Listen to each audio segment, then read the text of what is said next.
not sure if you know who I am, but I'm about to rule the world. Wow, yay. But there's one problem. There's a human, has a mustache, just like you. You think I know every human being with a mustache wearing an identical outfit with a hat with the letter of his first name on it? Because I don't. Bowser is coming. Together, we are going to stop that monster. How? Look at us. We're adorable. Oh, I got this. No problem. Yes! Come on, Mario! Our big adventure begins now! Get it up, get it up, get it up! Hello, welcome to this What Do You Want to Watch Spoilercast for the new Nintendo film, the Super Mario Brothers movie. I'm your host, Ashley Hobley. Joining me today, Dylan Blight. Yahoo! Wahoo! Mushroom Kingdom, here we come. I can't believe you didn't say it at any point in the movie. I'm very disappointed because now my impression is useless. Yeah. And you've spent a lot of time practicing that impression, so Absolutely. Like Yeah. several times on podcasts. it's outrageous. Check out Arcade Couch every single week between Yep. when the first trailer was aired. No, when Chris Pratt was. Just keep it going because Announced? they might bring it back in the director's cut. That's true. It's just weird that it wasn't in the whatever. Yeah, so today we're talking about the new Super Mario Brothers movie, the first venture by Nintendo in 30 years to make one of their franchises a Hollywood movie. Of course, animated by Illumination. So yeah. Please be aware, we'll be freely discussing anything and everything about the plot themes in any of the movie. So if you haven't watched it, come back later. Of course, it's playing theaters everywhere. Everywhere. And you can pre-order the Steelbook Blu-ray already. Really? Yep. Sounds like you must have loved the film. All right, let's just dive straight into our discussion of the Super Mario Brothers movie, directed by Aaron Horvath and Michael Jelenic, based on Mario by Nintendo, written by Matthew Fogel, starring Chris Pratt, Anya Taylor-Joy, Charlie Day, Jack Black, Keegan-Michael Key, Seth Rogen, and Fred Armisen. With the help from Princess Peach, Mario gets ready to square off against the all-powerful Bowser to stop his plans from conquering the world. Dylan, I see you've got a review up on the website. I didn't really read it, didn't really see what the score was, but I'm sure, based on the fact that you just said you pre-ordered the Steelbook, you must have given it like a really high score. I want to clarify, I said you can, not that I did. Oh. Well, you loved it, right? It was okay. Okay, so like a 7? A little bit lower. 6.5? A little bit lower. 6? A little bit lower. You gave it a 1, didn't you, Dylan? That's right. Before 6, 1. Yes, I got a review up on Explosion.com. I did give it a 5 out of 10, which on our scale does stand for okay. It was okay. Very much. I had fun watching the movie, but it's a very beautiful. But fun doesn't count. it's a very pretty movie. Where Pretty doesn't count. Things happen, and there's like little to much else going for it. It's obviously hugely targeted at kids, which is fine. Like this, it's like one of those weird things where you feel bad, sort of like having to like criticize or talk about it. It's like weird, but I can't like just like it's still a movie. Like I definitely feel like to say, oh, it's a kids movie, and that automatically gives away any sort of criticism. It's like, well, no, because you're still allowed to like there's bad Pixar movies and good Pixar ones. Well, at least I think. Yeah, I know you love every Pixar movie, like they're all the fucking 10 out of 10. But anything family, kids animated and stuff like that, you can still have good things, bad things. My major, I guess, gripes is that I just don't think any of the characters. And this is the problem with adapting Nintendo Mario. I think Mario, the games are beloved for the gameplay and the cartoon characters with their one-liners and stuff of Mario just are fun. But like the joyous factor comes from those worlds and playing in those worlds, not from any big story. Like compare that to The Last of Us. Obviously, The Last of Us is popular because of its story, so they had to get the story right when they adapted it. How do you bring what makes Mario popular to the big screen? Well, you can't really, because the popular factor is the gameplay. People sitting around a couch playing together, playing Mario Kart together, like playing with friends, laying in bed at night playing the Game Boys, like all these memories I have for Mario. Like you can't adapt that to the screen. So they've tried to make this story, and the story is like just here. It is like the most bare bones thing here. But what disappoints me most, and the thing I mentioned in my review, is that I think they had a really great start. I really enjoyed the opening of this movie. When they introduced the characters, I was loving the animation. I was really liking the way that Chris Pratt and Charlie Day were playing off one another as Mario and Luigi. They introduced this whole family element where they're being made fun of. Like there's all these like actual things, like character beats, like where it's like, oh, they've got to overcome this and like prove themselves to their family and whatever else. And then blah, they're all like transported to the Mushroom Kingdom. And once they're in the Mushroom Kingdom, the pacing just goes to this rapid fire scene to scene to scene to scene, and every character just automatically is like, hey, come with me. Like Mario lands and Toad's like, hey, how you going? Oh, sorry, my brother got kidnapped. Oh, that sucks. I'll take you to the princess. Just met you, that's fine. Goes to the princess. Princess is like, I just met you, let me give you a test. You didn't pass it, but fuck it, you're still coming with me.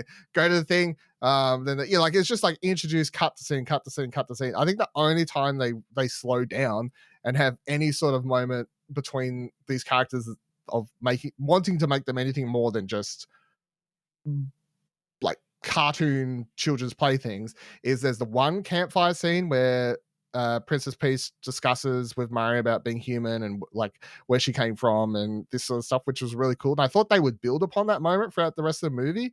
And even like use that maybe as a way to build the romance between them. But this movie also just doesn't really, they have this flirtatious thing between the two, Mario and Peach, but they don't go all in on the romance.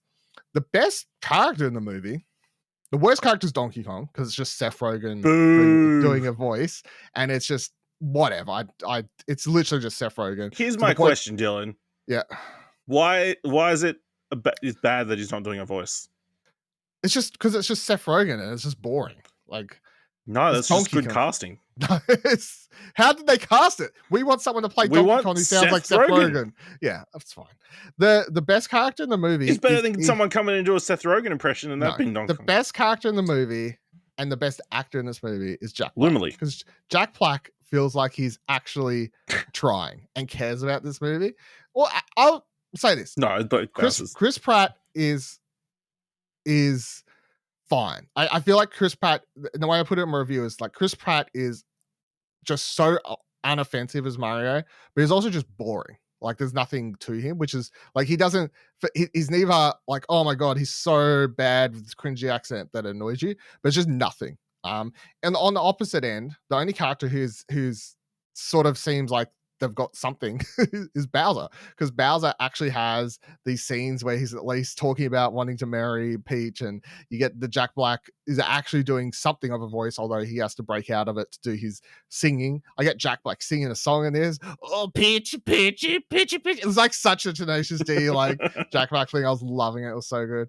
But just Jack Black's the only character in this as Bowser that I really felt like not only as an actor did he want to give something to this, but it's also the character that felt like they weren't just here and just going scene to scene for no reason. Like his thing about wanting to marry Peach, that's like just whatever, but at least it's something. Every other character, I don't know, like I was like, I don't know what the fuck's going on, but yeah, it's fine. It's a perfectly acceptable movie. My hottest take that I'll end my section with is this.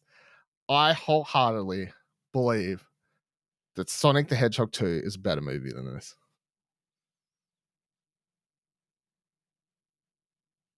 And that's where I'm at. Okay. I had a good time. I really enjoyed it. I liked it.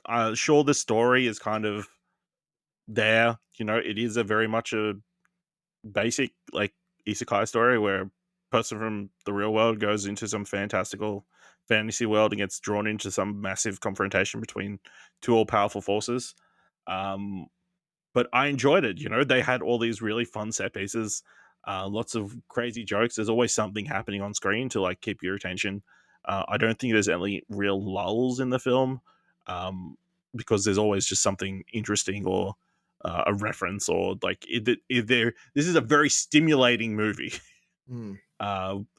which may not be for everybody or may not fulfill what the needs are for a lot of people, as based on the very low Metacritic score, Rotten Tomatoes score. I think it's I've got here. It's currently sitting at 53% on Rotten Tomatoes with a 5.5 average rating from critics. So I'm only just below the average. Yeah. Yeah. But it's also sitting at a 96% audience rating with 4.7 out of 5 average. Do you know what audience scores mean? Dollars. Absolutely That's what fucking they nothing. mean. Absolutely fucking nothing. No, but I think, a lot of people clearly like the movie. Lots of people that I've followed have watched the film, enjoyed it. I think, But the here's the thing. characters are Let me very just quickly clarify. bare. I enjoyed the movie. I don't feel like this. As a critic, you think it's a 5 out of 10. You think it's okay. I don't understand why you can't. This is the thing that sort of annoys me. There's nothing wrong with someone like me saying, I enjoyed the movie, it's a 5 out of 10. Like, what's wrong with that? You can say that. It just seems contradictory. Why? Just because you can only It's enjoy. okay. If you enjoy it, it would be more than okay. But it's an okay, enjoyable movie. Like, what? I'm not saying it's bad. It was okay. I enjoyed it. I enjoyed watching it for what it was. I think I disagree. I think Chris Pratt was miscast. They should have gotten Chris Evans, because they desperately want to make Mario Captain America. Every single time he's getting all beaten up all the time. I can go all day. It's like they should have just leaned in as maybe Chris Evans passed. But yeah, I agree. I think they misnamed the movie. They should have just called it the Super Mario movie. And then you could have brought Luigi in, or it wouldn't have mattered that he was such a side character. You know what I mean? I think Charlie Day is really fun when he gets his opportunities, but yeah, once they get separated, the focus is definitely on the Mario side and very little on the Luigi side, even though he has a fantastic sequence with all the... I love everything on the Bowser side, like all the little the Shy Guys, and the the Shy Guys reveal is such a perfect way to do those characters, and then all the dry bones, like very creepy and like very different to the way we kind of, well, not super different, but in a way you haven't seen them being done in the video games before. Like when he burns the one and then it turns into a dry bones, and the look on that one's face is like, that's what you get. Like, but yeah, Bowser, Jack Black doing a fantastic job. Just can go from super sinister to like incredibly, love struck, I guess. It's such a weird thing.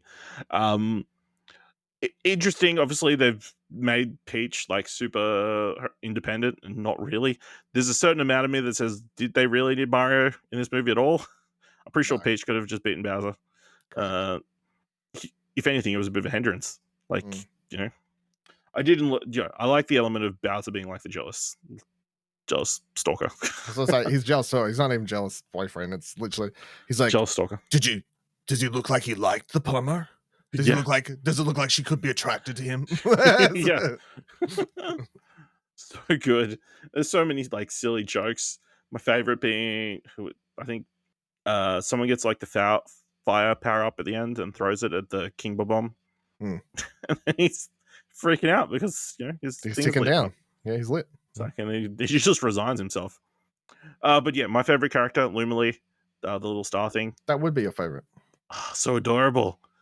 But then saying the most horrific, dark things. It's great. They're all trapped in his little cages. We just got to wait for the sweet relief of death. The sweet release of death. Disappointed when they get saved at the end. And I'm looking forward to this GIF when it comes out. But the little penguin dude doing "Stop talking. We're depressed enough." I'm going to use that all the time. Yeah, so much fun. Just the whole Mushroom Kingdom worlds. I love obviously you've got these cool action set pieces that are like set up to look like side-scrolling elements of the game. I think they do it a couple of times. They only do it really commit it like the one time at the start in New York, which is weird. I mean, that one's like very, very clear reference to like the opening world, Yeah, or like to a level to the extent where he jumps up to yeah, or falls jumps down onto a pole next to a place that's called like something castle, Yeah, some burger place with the castle in the title. Yeah.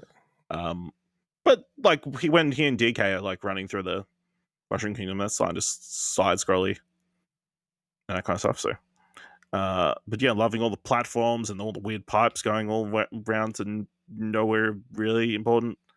Love the Jungle Kingdom. That was really cool. Like with all the tracks, I guess. Yeah. They just all drive around. I love carts. Yeah, They love carts, which is dangerous, seeing as they eat so many bananas around there. Yeah, just dropping them everywhere. Must be so many car crashes around there. The monkeys are like the Torettos, you know, they're all out in the cars there over there. I don't know. I really enjoyed Seth Rogen's Donkey Kong. I think it was, you know, it was good casting. It was exactly the type of character it needed to be. Lots of fun little references. We saw Diddy Kong, you know, shut up, Diddy Kong. I'm talking about you. It's great. I really enjoyed it. Was there any the other major thing that was fantastic, but also, on the other hand, highlights one of the weakest parts of the movie. The use of the classic Nintendo scores throughout the entire movie. Yeah. Like using the different themes. Definitely like the best thing in the music of the movie to me was the music, the recreation of the classic, because it's redone by Brian Tyler, but it's like based on using so much of the movies, from the games, But it's just done so well. Like even like I remember like the first time they go into the subway at the start of the movie in New York there, and it's just like in the background. Like it's just all the little things. They'll be using all these different songs, and you may even miss some. Like they're just hitting the back. I mean, I loved it when they were jamming the underground song on the piano. Come jam with me. They even have a there's even Luigi's Mansion music in this at some point, like with when he's running around there and stuff. So like there's all these different songs and references and probably stuff I've missed as well. I thought it was really, really fantastic. But I hated the licensed music. Hated it. I mean, I didn't hate it, but it was very out of place and very on the nose. It sounds like they got Chris Pratt got a deal on like turns out he had like a 2-for-1 deal from Guardians. I don't know. It's just I can't remember who tweeted it. Someone tweeted it this morning that like Guardians ruin movies or whatever. Did you see I can't remember who's tweeted that now. I thought it was you. Nah, it wasn't me. No? Someone tweeted, whoever tweeted it though was correct. Because to a degree, that's very true. Because now all these movies that fall back on these 80s movie soundtracks to be cool, to liven them up. And this movie just, like every time a song kicked in, it just felt so forced and pandered towards that same feeling that Guardians gave everyone and what, this movie thinks it's trying to give everyone. So, didn't love it. Yeah. Also love the whole sequence with the first job, which is also kind of like a weird callback to the kind of feels like the first film, like the 1993 film where they're like really excited about getting a job, and like having to work quickly, get their way across town or whatever. But yeah, that scene with the dog, you know, they piss off that dog. That whole sequence, super fun. But yeah, was there any other like references and stuff that really tickled your fancy? Made you happy? I mean, nothing that I don't know. Or you just sour the entire time? No, I enjoyed seeing the Yoshis for a hot 2 seconds. Well, it's, you know, clearly setting them up for the next movie. Yeah, did you say it all the way to the end, or? Yeah. I read the article at explosionnetwork.com, so I'm like, I better stick around to the very end of this film. Barely anybody at my screening was. No one was in my screening. There was like a bunch of little kids, so I expect they all need to go to the bathroom. Or actually, a lot of them were just screaming around in front of the screen at the end. So fair. Props to them. Yeah, but obviously I also appreciate them bringing back the Peaches song at the end. So Pizzas. The after credits scene with there's an egg in New York now, a Yoshi egg that's cracking open. So I mean, I love Yoshi. Yoshi's adorable, so I just need more of that in my life. I mean, and on top of that, there's just nothing that made me like super happy. There was a bunch of random Easter eggs. You'd see like stuff called like Fight Out Club and Punch Out Bar and like all these other things. I've seen, I don't know what it was, but I saw someone tweet there's a Lemmings reference. I missed that, but I think there's references everywhere. Probably there's too many references that if you tried to watch the movie to catch them all, I just don't even think you could. There's just consistently too much happening on screen at sometimes in the background to even try and pick up on what's happening. Is it going to be great when it is finally released on home media and someone? Oh yeah, there's going to be all these make YouTube an article, videos and people are going to like break them down and show you everything. It'll be so long; it'll be the length of the movie. It's crazy. Probably, yeah. Yeah, really fun. Here's my favorite. All right, if I had to pick something, my favorite was the little throwback to where they do the baby Luigi and Mario. That was adorable. Yeah, that was adorable. Seeing those designs with in this anime, like live, the line eyes. Yeah. I thought that was quite cute too. But again, going into the Chris Evans should have been Mario. Yeah. I had a really good time. I love how they kind of incorporated Chris Barnett with the Jumpman character. At the start of the movie, the ad that we all saw, it's interesting. Yeah, the accent thing, I think, in the end became a big deal about nothing, because it turns out they're like second, third generation Italian. So by that point, they're just American. They're Italian Americans. They're not Italian plumbers. They're Italian American plumbers. It turns out. The entire we've been missing a word. It is kind of weird that they introduced their whole family. I don't think we've seen like any of these people before, or has it never been not that I'm aware of. Introduced? And Mario's got daddy problems. Yeah, his dad doesn't love him. Daddy wasn't there. Also weird that the film ends in the real world with them all fighting Bowser in the streets of Brooklyn. No, it doesn't. It ends in them waking up in before the final climax of the movie. Jesus. But how do they get back? They destroyed the pipes or whatever. No, they didn't. They just blinked back. And they didn't go for the pipes. I don't know. There was crazy thing with the bullet bill. I don't know if that would actually work. You like hit in the eye and it would come after you, whatever. But whatever. I guess we can go along with it. Other thing, the game that he's playing when he's upset with his parents, Kid Icarus. Yeah, is that a reference to something? So, yeah, Kid Icarus. Yeah, a Nintendo property. Or is that just seating for something else? Yeah, I don't know. I'm looking forward to, like you said, checking out all the references for the movie. But yeah, anything else you want to talk about from the Super Mario Brothers movie? Do you think we'll do a sequel? The money's there. The money's there. What do you think a sequel would be? Yoshi. That's a good point. It would be Yoshi. So I went with my brothers and buddy last night, and they think Bowser Jr. in the sequel, rescuing Bowser and then getting their revenge. Yeah, I mean, there's so many, which really raises the question of who's Bowser Jr.'s mother in that case. Who came first? Don't know. Oh no, cool. I just remembered another cool character that showed up in this. We got to see Pauline. Wasn't it just New Donk City? Yeah, no, it's kind of disappointing. They're like, nah, it's New York. Kind of boring. But anyway, yeah, Pauline obviously was the mayor. I guess Nintendo couldn't get the rights to New York City for the video game, so they're like, fuck it, we're going to create a new one. Yeah.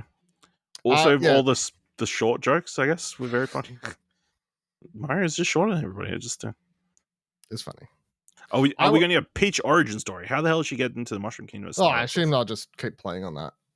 I don't know. But look, if the next movie just had a Yoshi running around wild and then Mario having to like just make friends with it and they're just like sort of trying to keep out of trouble and then someone tries to capture it or something, like that's fine by me. I could have that. What, Mario has to go back to the real world to get the Yoshi that's Yeah. there? Yeah. And while he's gone, all the crazy shit's happening in the Yeah, Mushroom Kingdom? no, Luigi stays there or something and then you can do the little give Luigi more time to shine. Like he actually gets to do some stuff instead of being trapped. Do some heroic stuff. Yeah, because I feel like if he's power-ups. the problem with if Mario and Luigi are together, it's always going to be Mario focused. So at least if you split them up and give Luigi something to do, it does work. Like, so But it's not. you It's said not you that, love the start where they're together. No. I like the introduction. Yeah, I did like that, but I also just like the fact that they introduced all these like real like stuff to those characters. Like they had dad issues and stuff. Yeah.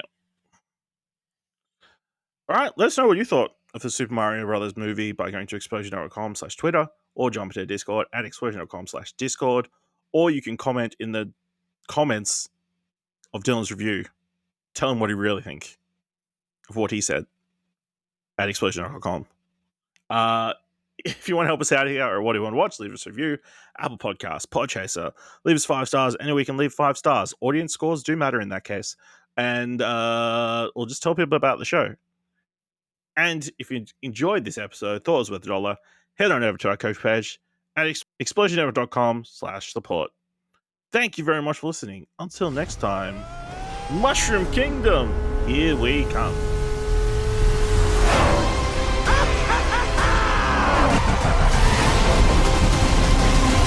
Wahoo!